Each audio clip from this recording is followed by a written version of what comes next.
First இந்த recipe பண்ணுறதுக்கு நான் கிளிமூக்கு மாங்காயை மீடியம் சைஸ் மாங்காய் ஒரு 3 மாங்காய் எடுத்திருக்கேன். நல்லா கொஞ்சம் புளிப்பாக இருக்கிற மாங்காயே எடுத்துக்கோங்க. அப்போ தான் இந்த ரெசிபி ரொம்ப சூப்பராக இருக்கும். இப்போ மேலே இருக்கிற காம்பை கட் பண்ணிவிட்டு தோலெல்லாம் நம்ம சீவி எடுத்துக்கலாம். தோல் எதுவும் இல்லாமல் நல்லா க்ளீனாக எல்லாத்தையும் சீவிடுங்க. இப்போ இது போல் சீவியாச்சு. இப்போ மாங்காயை கட் பண்ணிக்கலாம்.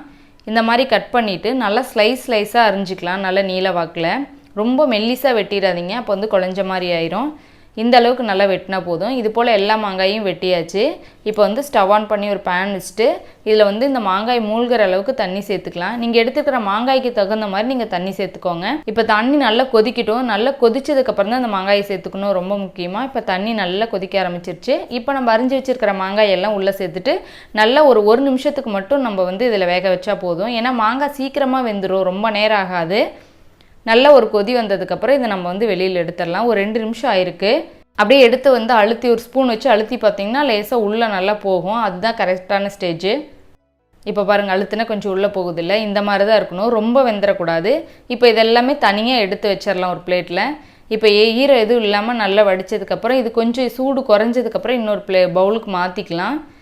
ஈரம் எதுவும் இருக்கக்கூடாது. அதே மாதிரி லைட்டாக வெதுப்பாக இருந்தால் போதும். இப்போ இதுக்கு சர்க்கரை சேர்த்துக்கலாம். நான் இதில் இந்த மாங்காய்க்கு ஒரு 3/4 கப் அளவுக்கு சர்க்கரை எடுத்திருக்கேன். எனக்கு இந்த இனிப்பு சரியாக இருக்கும். நீங்கள் இன்னும் கொஞ்சம் இனிப்பாக வேணும் அப்படின்னு நினச்சிங்கன்னா நீங்கள் இன்னொரு 1/4 கப்பு சேர்த்துக்கலாம். சேர்த்துட்டு இதை நல்லா வந்து குலுக்கி விடுங்க. அது கூடயே இப்போ மாங்காய் உப்பெல்லாம் போட்டு ஊற வைப்போம்லாம், அந்த மாதிரி சர்க்கரையில் நல்லா குலுக்கி விட்டுட்டு இது ஒரு மூடி போட்டுட்டு 2 நாளைக்கு இந்த சர்க்கரையிலேயே நல்லா ஊற விட்டுருங்க. இடையில மட்டும் எடுத்து ஒரு வாட்டி நல்லா குலுக்கி விட்டுருங்க.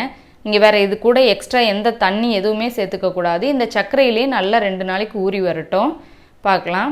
இப்போ ஒரு 2 நாள் ஆயிருக்கு. இப்போ இந்த சர்க்கரையிலேயே இந்த மாங்காய் எல்லாம் நல்லா ஊறி இந்த தண்ணி விட்டுருக்கு பாருங்கள். இந்த தண்ணியெல்லாம் நம்ம எதுவும் எக்ஸ்ட்ரா சேர்த்தலை. நம்ம போட்ட சர்க்கரையே நல்லா கரைஞ்சி இதில் நல்லா ஊறி வந்திருக்கு. நல்லா 2 நாளைக்கு இதில் ஊறிடுச்சு. இப்போ வந்து இது தனியாக அந்த மாங்காய் மட்டும் எடுத்து தண்ணி விட்டுட்டு இதை நல்லா ஒரு பிளேட்டில் நல்லா எடுத்து ஓரமாக எல்லாம் தனித்தனியாக வச்சிடலாம். இப்போ நல்லா எடுத்து பரப்பி விட்டாச்சு. இப்போ வந்து உங்களால் ஃபேன்லேயே கூட இதை வச்சு 2 நாளைக்கு காய வச்சுக்கலாம். இல்லை வெயில் இருக்குது, நம்ம வெளியே வைக்கிற மாதிரி இருந்தால் ஒரு நாள் வச்சா மட்டும் போதும். இது நல்லா ரொம்பவும் ரொம்ப மொறுன்னு காய விடக்கூடாது. இப்போ நான் வெயிலில் வச்சுருக்கேன். நல்லா 1 நாள் மட்டும்தான் எனக்கு ஆச்சு. இப்போ இதில் நல்லா காய வச்சு எடுத்தாச்சு. அது ரொம்ப காய வெட்டக்கூடாது, மொறுன்னு டேஸ்ட் நல்லா இருக்காது. அப்படியே எடுத்திங்கன்னா உங்களுக்கு கையில் தெரியும், நல்லா சாஃப்டாக இருக்கணும். அதே சமயம் நல்லா எல்லாம் ட்ரை ஆகி வந்திருக்கணும். ஆனால் கையில் இப்போ வந்து அந்த கொஞ்சம் நல்லா பிசுன்னு ஒட்டுற மாதிரி தான் இருக்கும். ஆனால் வந்து நல்லா சாஃப்டாக நல்லா காஞ்சி வந்துருச்சு. இப்போ இதில் நான் மிக்ஸி ஜாரில் கொஞ்சம் சர்க்கரை சேர்த்து பவுட்ரு பண்ணி எடுத்திருக்கேன். அதுலேருந்து 1 டேபிள் ஸ்பூன். இதில் வந்து நம்ம நல்லா தூவிக்கலாம். இந்த மாதிரி செய்கிறனால அந்த எதுவும் நல்லா பிசுன்னு எதுவும் ஒட்டாத ரொம்ப நல்லா டேஸ்ட்டாக இருக்கும். இன்னும் ரொம்ப சுவையாக சேர்த்துட்டு எல்லாம் நல்லா ஒன்றா குலுக்கி விட்டுக்கலாம். பாருங்கள், எல்லாம் ஒன்று போல் நல்லா ஒட்டி கலந்து வந்துருச்சு. ரொம்பவே டேஸ்ட்டாக இருக்கும். அந்த புளிப்பு இனிப்பு எல்லாமே சேர்ந்து ரொம்பவே டேஸ்ட்டாக இருக்கும். முக்கியமாக ரொம்ப வேக வச்சிடக்கூடாது, அதே சமயம் ரொம்பவும் காய வச்சிடக்கூடாது.